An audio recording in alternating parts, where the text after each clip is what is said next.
special music now, but I had been talking with a dear friend of all of ours. I had discovered that Bailey had written a song and sung it for the ladies' prayer group. And I thought, this is just not right that she doesn't share it with us. And I asked her if she'd come and share it with us before I did my talk today, and she has agreed. So Bailey, this is the time, and if you want to introduce your song in any way, you feel free to tell us the story behind it, or you can just grab a guitar and go to work here. Thank you very much. You can use mine or Chuck's, either one. So I don't know if the neck thickness is much difference from one to the other.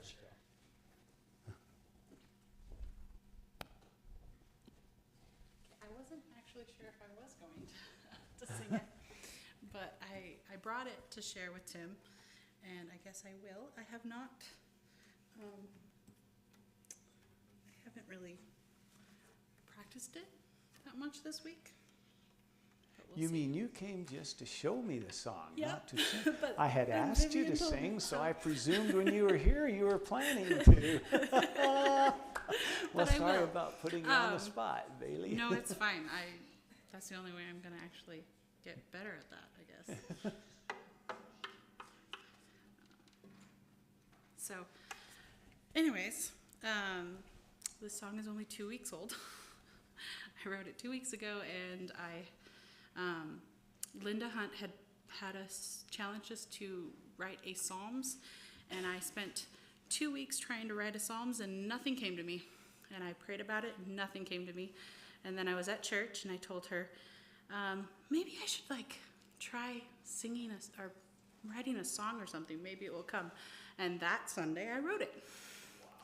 And the next day, I found the tune because I couldn't sleep that night, and I kept hearing the tune. And so it's called Take Me Home. Do you pick? Or pick. On the deck there. Right there on the body. Oh, thank you. Okay.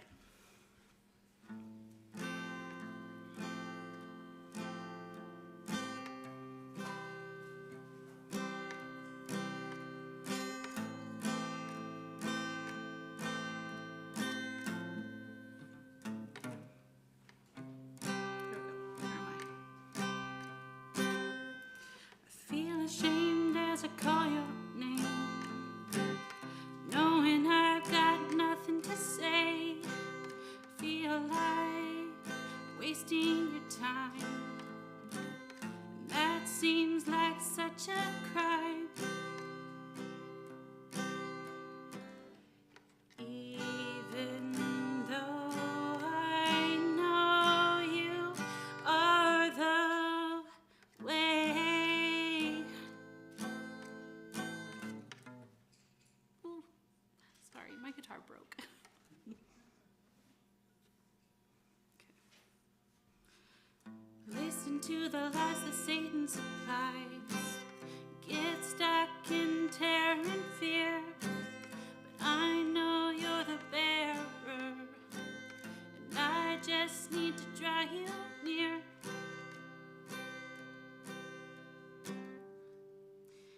But I let me remain in all this pain. I'm gonna sit down. Your straps too.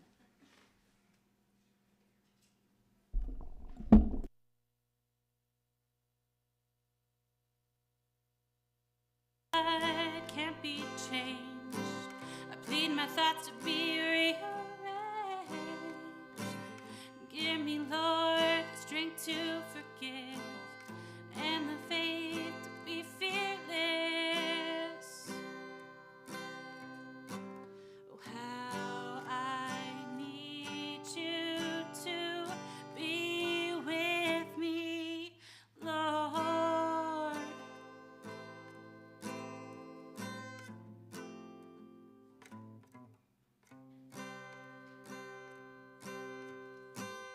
Headstrong, self-reliant, and proud are the stones that tied on my feet.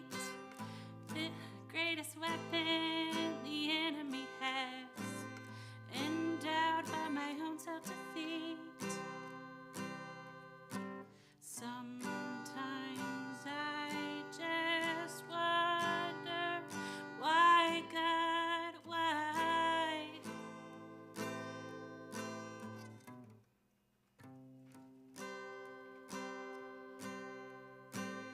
Why do you drag me upwards as I tie this weight to my feet? I'm a slave, would you set me free? I'm drowning in my ignorance, but I know you and read the evidence.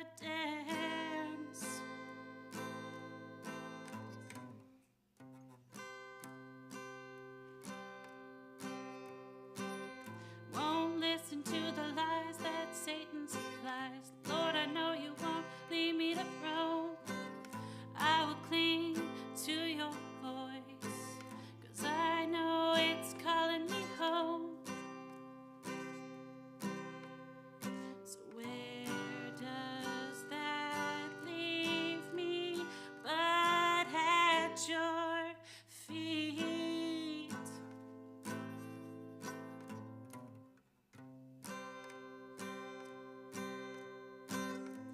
He says, my child, I've paid it all. So trust me, let your pride fall. Lord, I'm a slave, would you set me free? I'm leaning in and letting go. I need you, dear Lord, please take me home.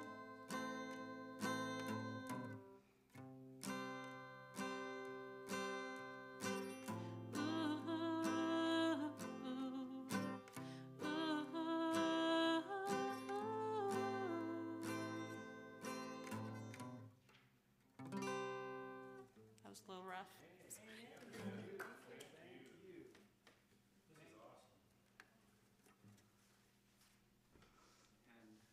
hardly did I realize what spot I was putting you in, but you did a fabulous job. Thank you so much.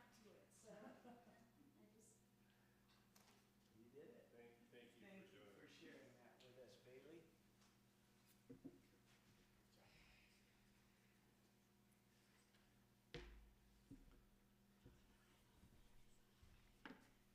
Just in case. What else you say is up here? Oh, yeah. Just in case you need them. You never know when your daughter's going to call.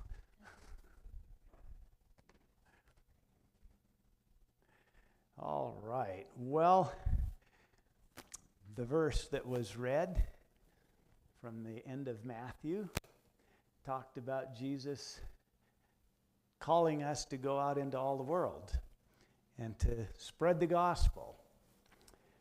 Well, some people do really well at going from place to place and preaching the gospel to those who will listen. Others don't have quite so much an opportunity to do that all the time.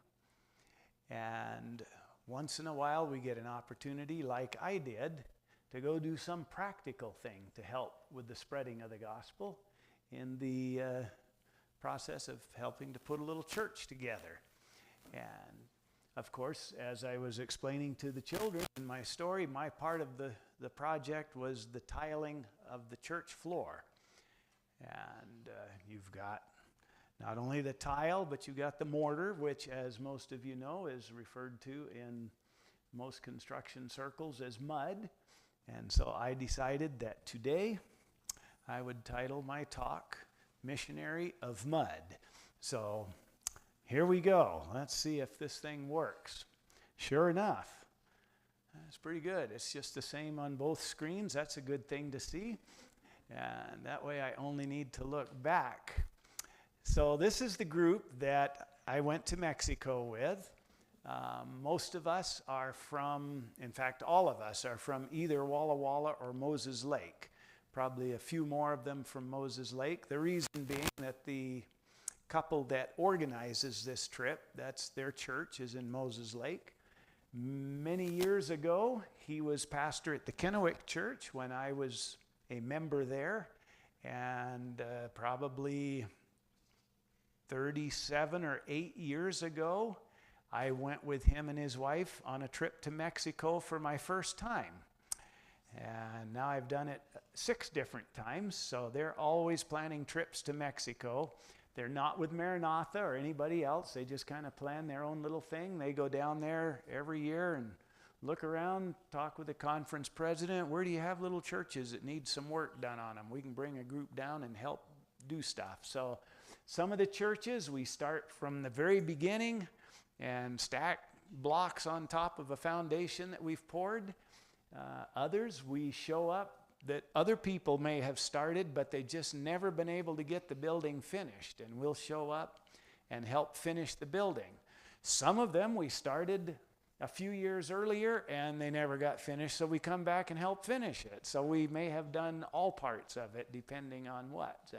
They've been doing this for many, many years. I've only done it 6 times now, but today I'm going to talk about my most recent, which was just a couple of weeks ago. So actually a week and a half ago that I got home. So this group was a lot of fun to be with. It's pretty much the same group every year, so we become very, very well acquainted with each other. We flew to the southern tip of the Baja. So if any of you know where Cabo San Lucas is, we were basically in that location to start. We spent the first night there because we got there kind of late in the day. The next day we took our rented cars and we began driving north. And in the process, we were able to drive past 3 or 4 churches that we had worked on in years previously, because we were going about 4 hours or more north from Cabo by car. So this was the first of the churches that I helped work on in the recent years, not the one from 35 years ago, but in recent years. The building that I actually helped on is what you can look through the doorway there and see a building out back. And that's the one that I helped work on a few years ago. This church is in La Paz, and those buildings out in the front are used for both classrooms, and they have a lot of community service, medical, dental clinics, and things like that that take place in the rooms up front.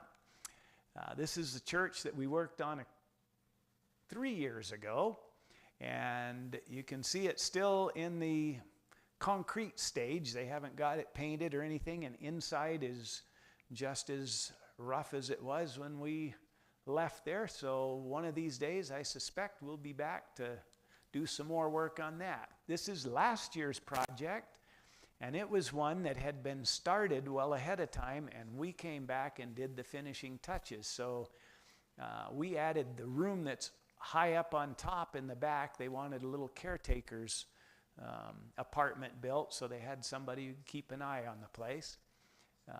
But then we did the painting and the electrical, and we tiled the Sabbath school classrooms, which are in the lower section of that back building.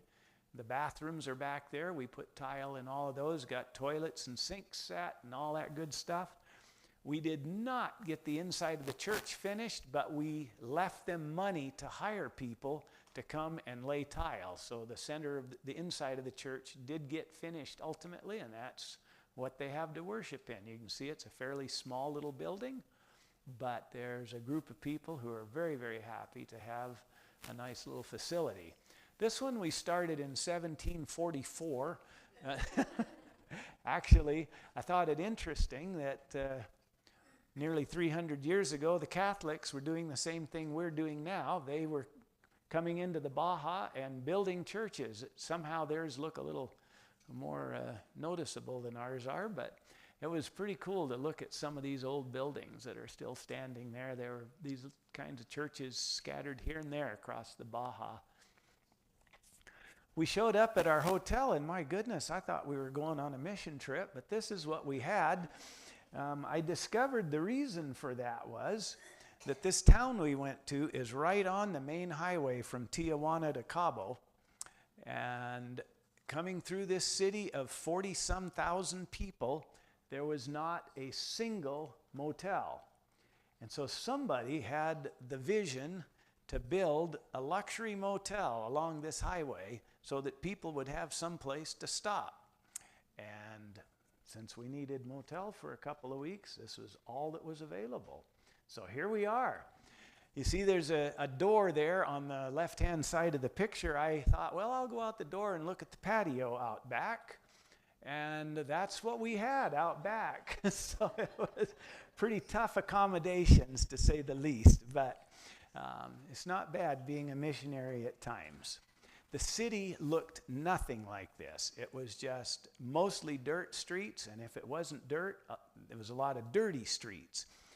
But every now and again, you'd see somebody out there with a broom and a dustpan just sweeping the spot in front of their little store. So there were people who were concerned about it. This couple here were I guess he's the head elder of the church that we came to work on. We've worked with him several years in the past. He's a superb contractor, knows every step of construction with all this concrete block and stuff that we know, and he also spent a few years in the U.S., so he speaks pretty decent English. So it really, really helps to have a local who knows what's going on.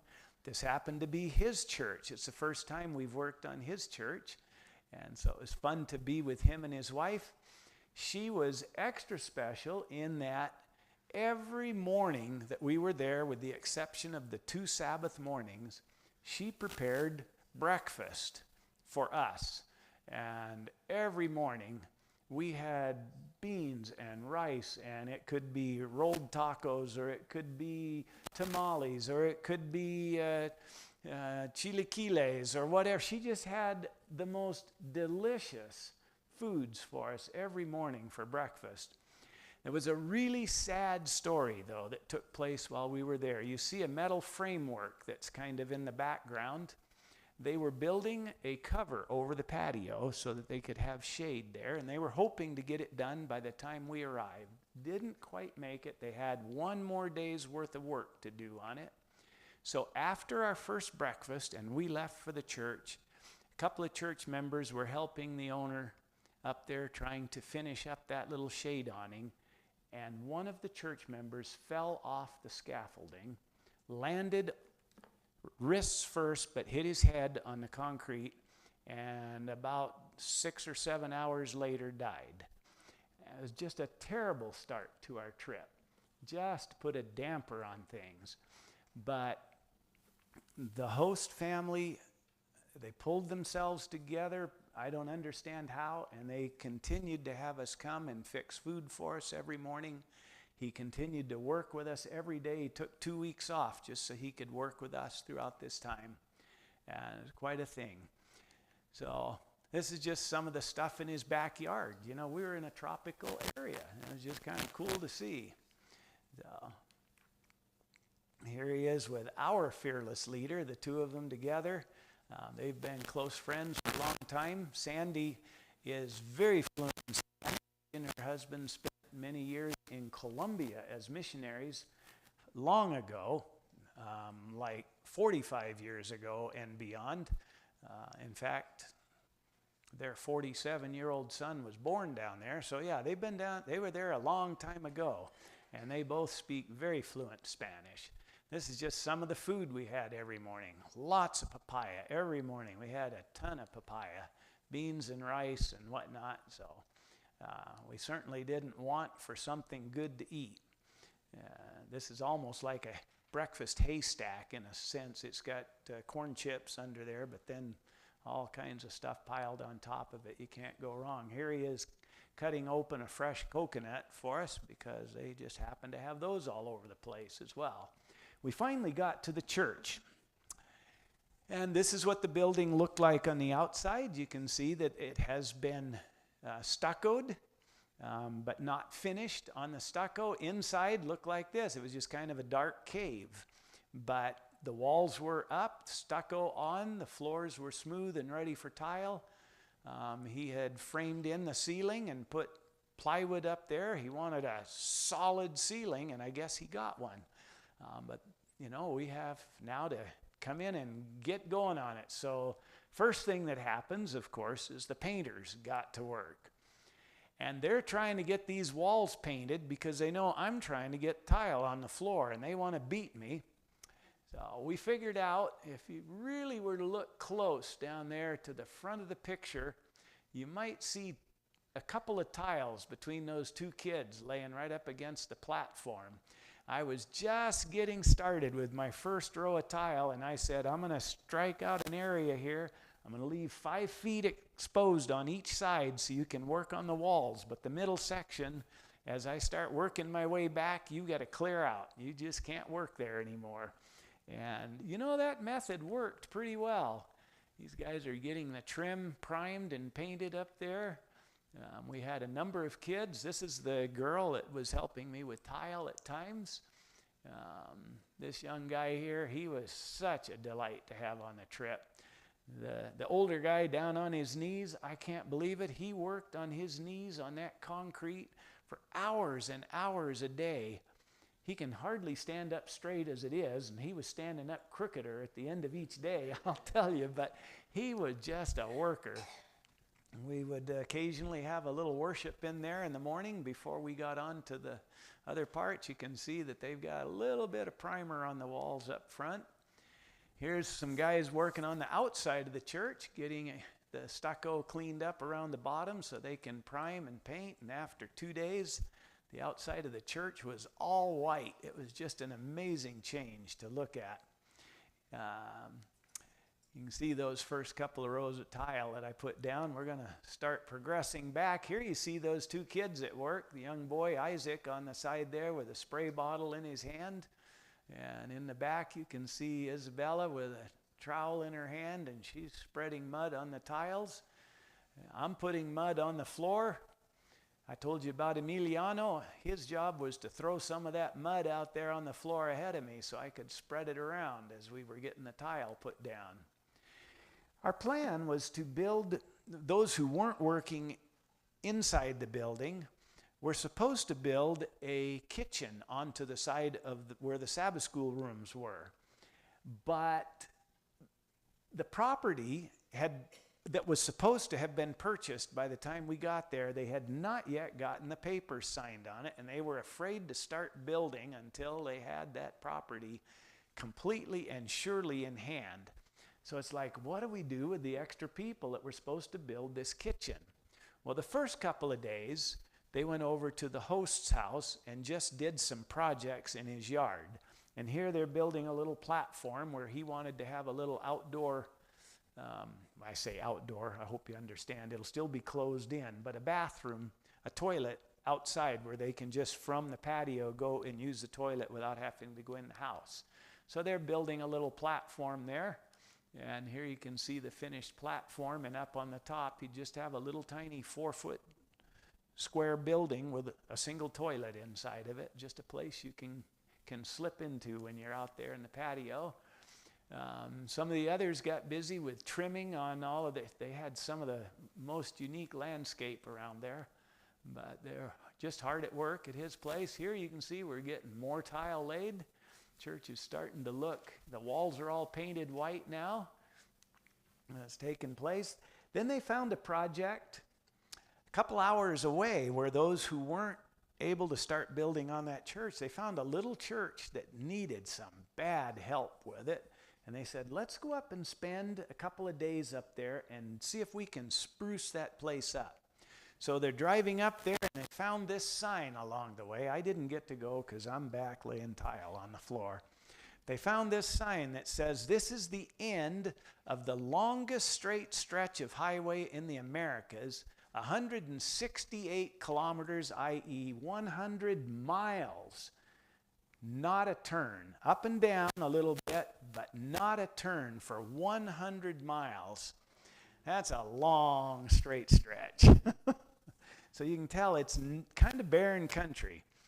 But there they go. They had just reached the end of that. They went around the corner, and in a few miles they dropped down into a low spot where there, of all things, was a little river flowing through.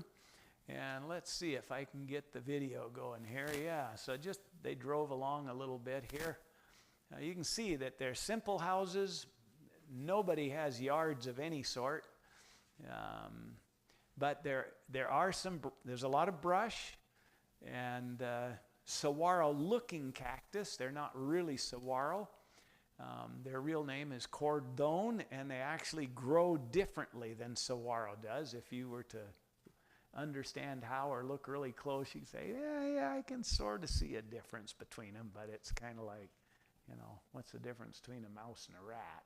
One's bigger than the other, but that's all. Really, there isn't, but that's the way it is. This is the first view of the church that they showed up to that they realized needed some help. A second view, you can see it's in pretty bad shape.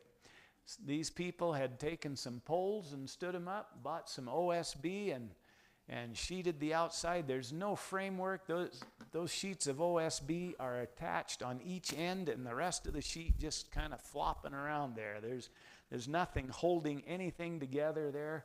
The dirt was piled up around the bottom. The stuff's just rotting apart. So they set to work. Whoops. No, let's see. Yeah, just another picture of it up close.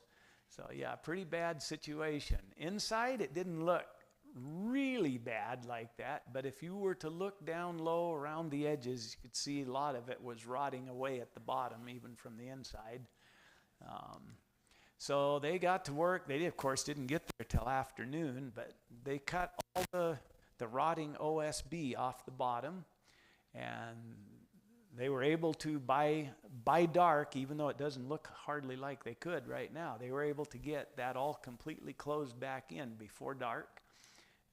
Then after dark, they went into the little town, and they found somebody there who was willing to set them up and make beans and empanadas. Everybody got the same thing. There was no restaurant as such, but just if you want beans and empanadas, here you go. I can make some for you. So they paid her to make beans and empanadas. They came back to the church and unrolled sleeping bags and said, we'll just stay in the church tonight. Next morning, they got up and they began covering the whole church in sheets of sheet metal, just 4x8 sheets of sheet metal. And, at first it kind of looked a little ugly, and when I got the first few pictures back, I thought, wow, what are they doing to that thing? But it looks better than the old one did. Inside, they started painting away and kept working on it through that day. They didn't quite finish. They had to actually work a third day on it. Out back, they built a little retaining wall. They went and bought some concrete blocks because there was a little local hardware store, and they were a little retaining wall in and dig some of that dirt away from it so it wouldn't be in dirt all the time. As the sheet metal got up, they started painting it. And now you can see the inside is all painted up, looking a little bit spiffier. And here's some of the church members with one of our crew. They just wanted to pose for a picture in there. And here it is all painted up on the outside, looking pretty different than it did when they showed up a couple of days earlier. There's some of the crew standing around the front of the building. Here you've got kind of the shady area. There's a little tree out back there where they could kind of eat lunch underneath that shade. This is the bathroom. It's got a toilet in there that does flush, but only if you dump a bucket of water in it. There's no plumbing to it. They made a clear point to everybody that you only flush it when it's number 2. Otherwise, just let it fill up with number 1, because we don't want to haul water out here all the time. One of the projects that we've done every year, and they set up here in this little town, doing the same thing, is giving away reading glasses. And so we go down with big suitcases just full of donated reading glasses. And they set up there, they get some little reading cards that have, big words and little words, and they see what level can you read here, and say, oh, you need reading glasses of this strength or that strength, and they try to find some that the people like. They had one man came in, and the only pair that worked for him was pink, and he just loved them. And then they happened to look down and noticed he was wearing pink shoes. So they thought, well, this is just perfect. So he got pink glasses to go with his pink shoes. But the people, there's a lot of people came in and were just thrilled. We had people that were actually crying when they could start reading things. It's like they had no idea they could see again, and it's hard to imagine. They just thrilled to death for such things. A few pictures of the area around. It was kind of an oasis in the desert. There were just occasional trees here. These people had the biggest bougainvillea I've ever seen in my life. You can't tell it from here, but underneath they've trained it up to where it's about this high off the ground. You can walk around in under it, and it's like a parking garage. There were several cars in there. There were tables set up. People were in there chopping vegetables under the shade of the tree, getting their lunches ready and stuff. It was just quite a community gathering underneath that thing. They were proud to tell us that they'd been there for at least 50 years as far as they knew. So this is the youngest family that was with us. Those are the two kids that were helping me with the tile. They went down to the river. Got a picture of that great butte in the background. Man, I want to climb that thing in the worst way, but we'll see if it ever happens. So, as I said, quite a oasis. They actually grew dates there, so they had quite a date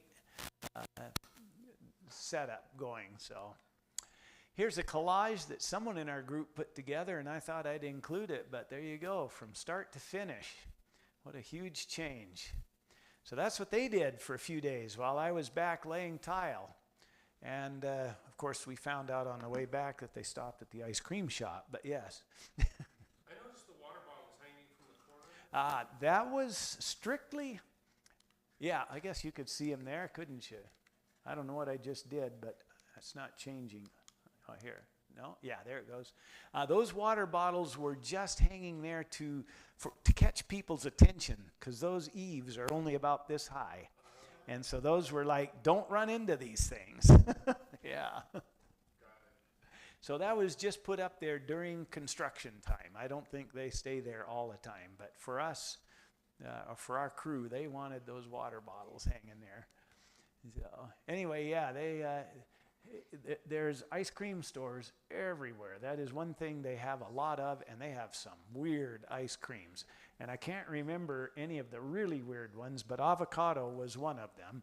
And but there were some that were really, really strange. You could get just about everything. My favorite turned out to be one that Heather can guess what my favorite one was. They have the absolute best lemon ice cream I've ever had in my life.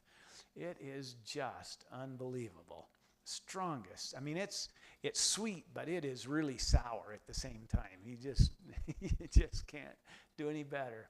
This lady was our head cook. She did not want the job, but our head cook for the last 20 years retired, and she says, well, I'll do it because somebody's got to do it. But, she did not want it, and I could tell throughout the week she got quite stressed trying to keep up with everything it took to keep food together. She did have help, but it was just hard for her to stay calm. And so, of course, there were 2 or 3 different nights that we just said, forget it. You're not cooking tonight. We're going out to eat. We were in a very non-tourist location. You could go to almost any restaurant and get a fabulous meal for about $6. So we went out to eat several times. Breakfast, I guess we went out once, maybe twice for breakfast, and at least 3 times for dinner. We went out to eat just because. These little trucks along the road were everywhere. You could buy all kinds of produce. The oranges were grown right there. Orange groves everywhere in the area where we were. So again, there was some water available in the middle of the desert, and they were making mighty good use of it. There were people there that would just, they had these big squeezer things, and they'd cut an orange in half and fill you a glass of orange juice for $1 or so, and it was so good, unbelievable. Those were just some of the really nice treats for being there. The little kitchen we had to work in there's a second church in town that has been there for a long time, and they had this little box of a room that had a short counter with a sink in it, and they actually brought that little stove you can see over there in just for us to use. It's a gas stove, and the 4 burners on top worked, but the oven did not. So when the lady wanted to bake anything, she had to bake it in electric skillets, because that's all we had that she could use to bake in. And so she was really making do with almost nothing, even though it was better than some people have, I suppose. This is one of the mornings, a Sabbath morning, where we had to do our own breakfast. You can see it's just cold cereal, but it works. This is an evening meal, but you can see this little room. We just sat on benches in there to eat. Sometimes we'd go outside, but it actually got a little bit chilly in the evening. You can see several of us wearing jackets, even though others are in shorts. I don't understand the difference, but that's just the way it is. One of the nights we went out to eat. Again, this is actually an Italian restaurant. We had ravioli and fettuccine and all this stuff. $6 a plate, and absolutely delicious food. It was just pretty unreal. You might notice the lampshades are made out of tumbleweeds. The name of the restaurant in Spanish actually was the Tumbleweed. And so, yeah, they must have had some really low wattage lights up there, low voltage or something, because it was pretty spooky looking. But this just happened to be the same day as my birthday, and I had no idea that anybody even knew it was my birthday, because no one said boo. But guess what? They showed up with a piece of cake for me after the dinner was over. And they sang happy birthday in Spanish. And everybody worried about that candle and the tumbleweeds right up above my head. There you go. They even had my name in Spanish on the plate. Happy birthday, Timoteo. So it was very good. On the first Sabbath we were there, the church, of course, was not ready yet for use. So we had church in the patio of the host family. And here you can see people from the church as well as our group gathered, and some song leading going on. Here's potluck afterwards. And then afterwards, one of the church members says, well, I have a fishing boat down at the bay. Maybe you guys would like a ride out into the bay. And it was actually the bay was about 30 miles from where we were, but loaded up and headed to the bay. And he managed to pack about 20 people into that fishing boat, no life vests, and away we went. Saw dolphins and all kinds of things out in the bay. It was pretty cool. Pretty risky. We got back that night. This is the pastor for the churches in the district, and this is his fiance. They have not yet officially announced their engagement. Apparently they have something there that says until you're done with your premarital counseling, you can't officially announce an engagement. So we had an engagement party for them regardless, just because that's the only time we were going to be able to do it. We didn't invite any of the local church members because they have not officially announced this thing. So nobody was supposed to know about it. But we had a little party for them. She is a sweetheart. He is such a friendly guy. We just really, really enjoyed working with him. And I even got to sing a song in Spanish to them. So that's what I'm doing right there. It's called Bésame Mucho, which means kiss me a lot. So yeah, how sweet. One of the other projects we had is what we referred to as door-to-door VBS.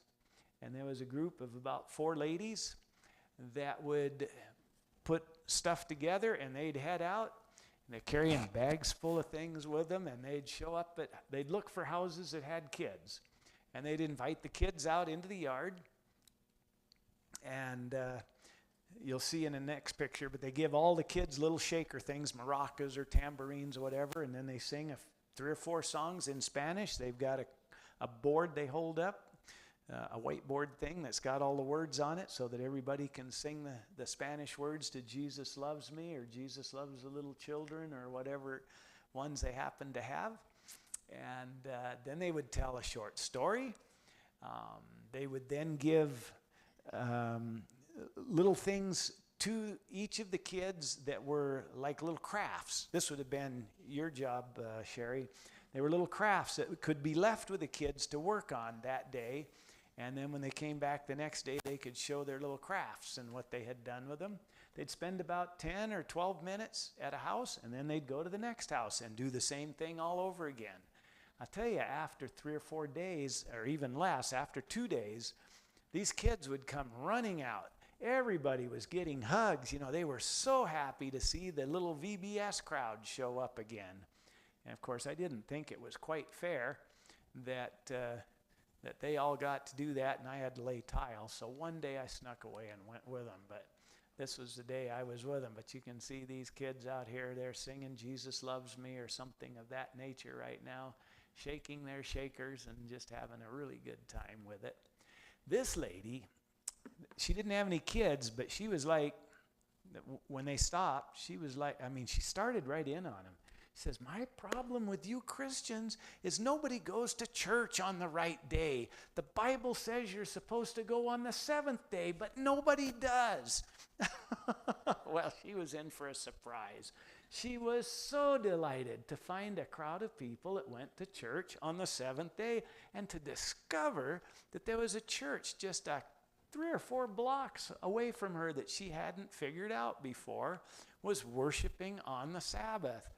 And so, of course, they had to go every day and visit with her, and she would shake her tambourine and sing Jesus Loves Me just like any of the rest of them. She was so excited to be a part of that. This is the day I happened to be out on the little trip, so that was good. One other missionary project, we had one lady whose sole job, she did some other things, but this was what her responsibility was to round up things like, these were what we call neighborhood bags. She made these bags up, and on the last day, we went around the neighborhood of the church, giving all the homes around there one of these bags, of course, including an invitation to visit at church and some other little things to read. But these bags would have everything from socks to underwear for kids to pencils and crayons to a little bag of rice and a bag of beans and a bottle of oil, and just, I mean, these things are loaded with just all kinds of stuff. And she would just go shopping day after day after day. Of course, she had a budget to work with that came out of all of our pockets because everything we did there is self-funded. When you pay to go on this trip, you pay your fee pays for your flight, your airline ticket, pays for your hotel stay. It pays for all these missionary projects. It pays for all the construction materials we need, and even occasionally helps pay for some local help if we need some expertise on whether it's putting in air conditioner unit or something like that. We cover it all with what we pay to go on these trips. So she had a budget to work with, but boy, it's unbelievable how much work it takes to put all these bags together. And it's really fun to go hand them out because, I mean, people just, they're thrilled to receive them. Here we have just the kids go out in the street and neighborhood kids come in. You heard me talk about Emiliano. That's how Emiliano became familiar with what was going on in there, is kicking soccer ball around out in the street. So this is what many, many of the streets in Mexico look like, is just plain old dirt.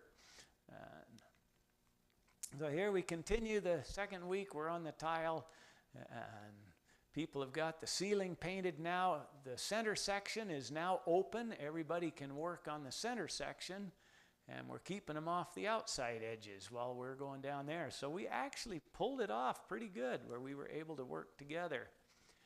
Here they're preparing some, because again, we've still got people that didn't have a lot to do, so we said, well, they don't have any concrete around here. Let's pour some patios and sidewalks and stuff. So here they're prepping up some form boards. And there we've got a patio going in between the church and the Sabbath school classrooms.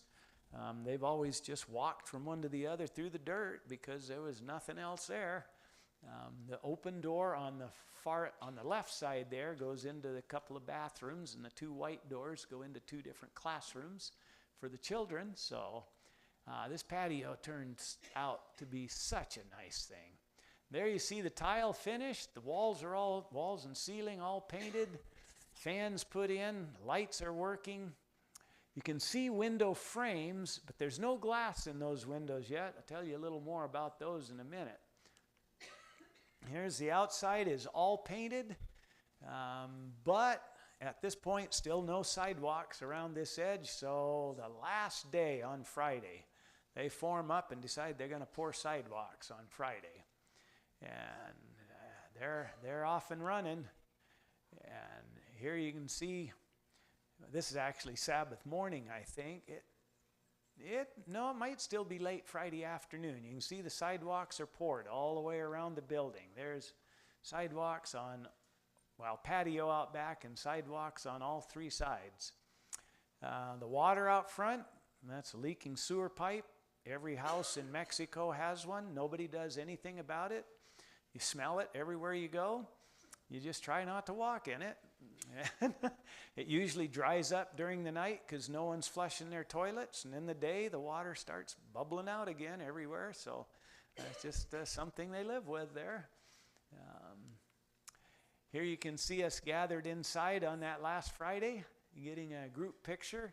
The guy on the far right's the conference treasurer. He and the conference president dropped in on the last day just to tell us thank you for everything. They've managed to do that on most of our trips. They're just a really neat team. We enjoy working with them. This would be on Sabbath morning. We're having church in there for the first time with the finished project. So you see, I had plenty of guys helping me out with guitars. I think the volume's too low to be able to hear that we're singing in Spanish, but we're basically singing the song like the wise man built his house upon the rock, but in Spanish. So there you go. As this comes around, the last person in yellow is the lady who didn't think there was anybody that worshiped on the Sabbath day. There you go. That was her. She was very happy to be there in church with us. This lady is the one that first started this church. This would have been, I don't know how many years ago, actually. But she said that when the church first started, she just had a few neighbors that came and sat under the shade tree in her front yard, and that's where they had church. And she's here worshiping today and just thrilled to death to see the church look like this compared to where it started those years ago. Even ended up with me being the preacher on Sabbath for at least part of the time. I don't know where they got the idea that I could do that, but there I am. I talked in English, and the gal next to me was translating into Spanish. She's the daughter of our fearless leader. She was raised in Colombia, so she also spoke Spanish very fluently. Here we have her dad, now the pastor, that we had in Kennewick years ago. He got up and spoke for a while as well. We kind of split the time that day. But you can see what the church looks like finished. I was going to tell you about these windows. The guys came in at about, 2:30 or 3 o'clock on Friday afternoon. We had just poured sidewalks around the church, and they were just firming up. And the guys who were going to install the air conditioners showed up. And they're setting up ladders right on our fresh sidewalks. And they're up there putting these units on the wall. Junk is falling off the walls, where they're blowing holes through the concrete and stuff. I have no idea how, but there is not a mark in the concrete from what they were doing. They kept saying the window guys are supposed to show up. And it's getting later and later. Here at 6 o'clock, the air conditioner guys are still working away. And about 6:15 or 6:20, something like the sun is set at almost an hour later than here, so close to 7 was sunset. About 6:15, the window guys show up. No sweat, we'll be done shortly, So they go to work, the air conditioner guys are still working, and by 6:45, everybody's done and gone. I don't know how in the world they did it, but they got it done. So here we are outside afterwards on our new patio, having the first potluck over the new patio. And I call it a potluck.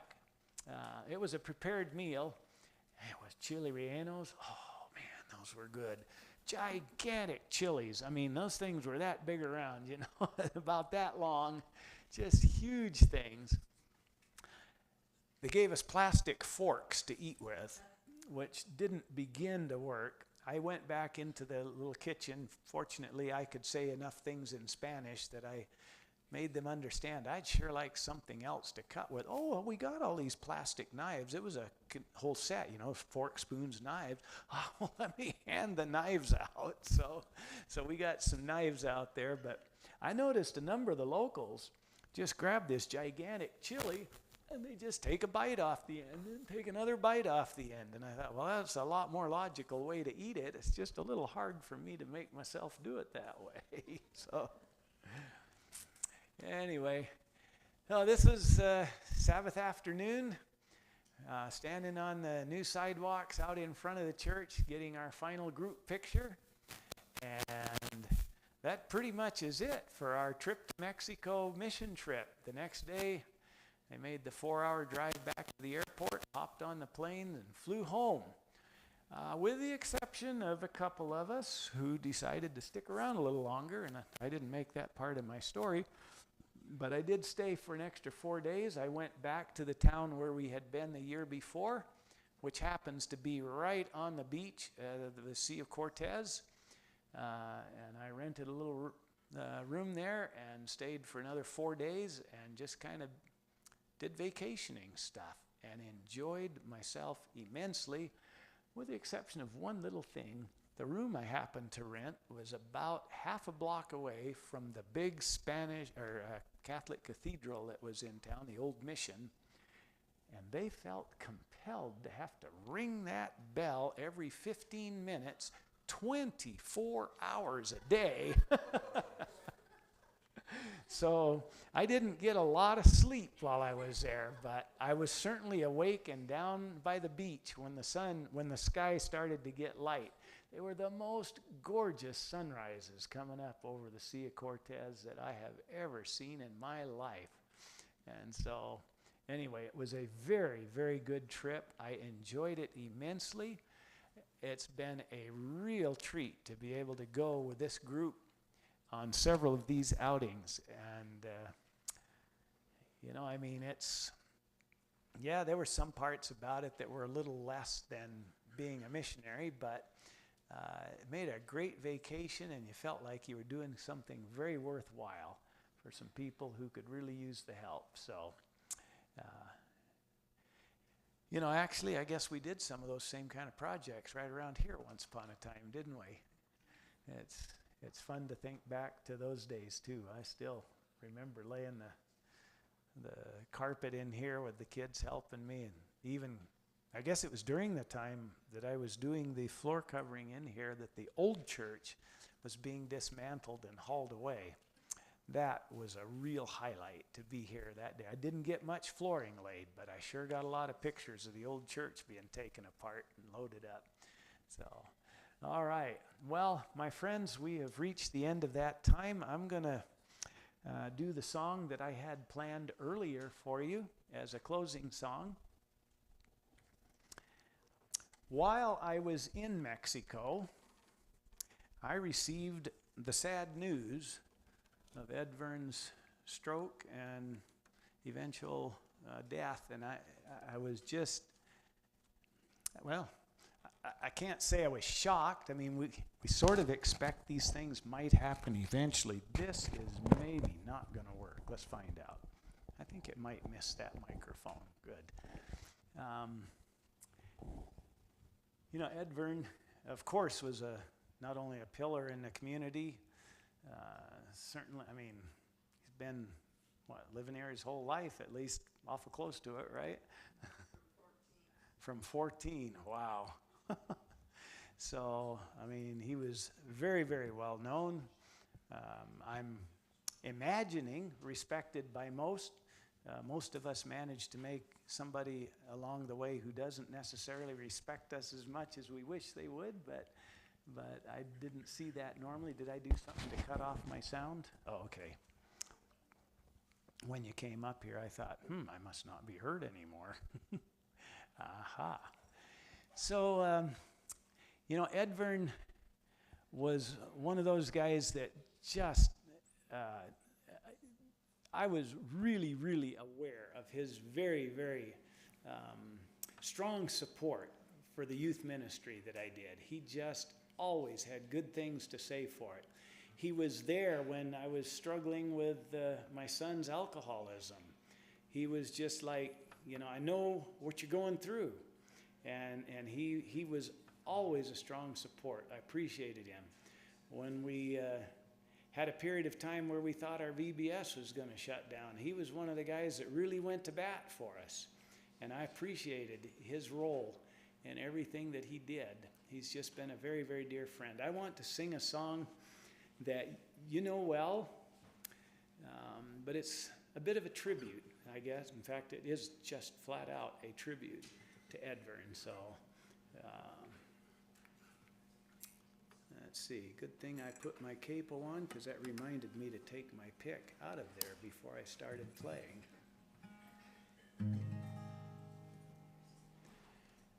And you know how it is, because I told you already, I left all my papers somewhere else. I can't even think of the name of the song right now, so give me just a second to compose myself.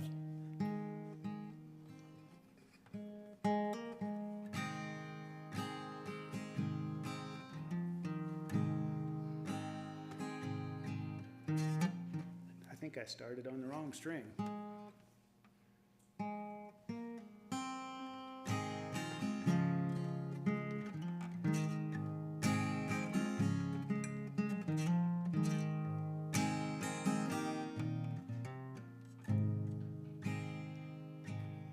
I know your life on earth was trouble. Only you could know the pain. You weren't afraid to face the devil. You were no stranger to the rain. So go rest high on that mountain, for your work on earth is done. Go to heaven a-shouting, love for the Father and the Son. I know, oh, how we cried the day you left us. But we have hope, we believe, some sweet day we'll be together. We will live in harmony. So go rest high on that mountain, for your work on earth is done. Go to heaven a-shouting, love for the Father and the Son.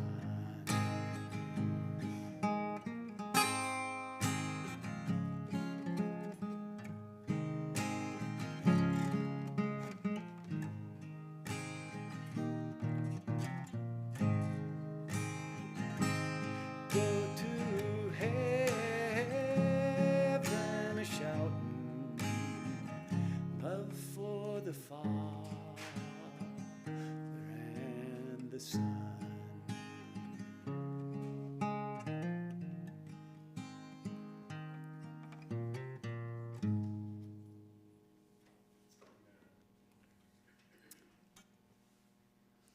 Rest in peace, my friend. Let's pray. Our Father in heaven, thank you so much for all you have done for us. You have called us to go out and spread the news that you have a place for us in your home. We look forward to being there someday, but while we're here, may we be of service. May we do everything in our power to give others the hope that we have of a life with you forever. In Jesus' name we pray.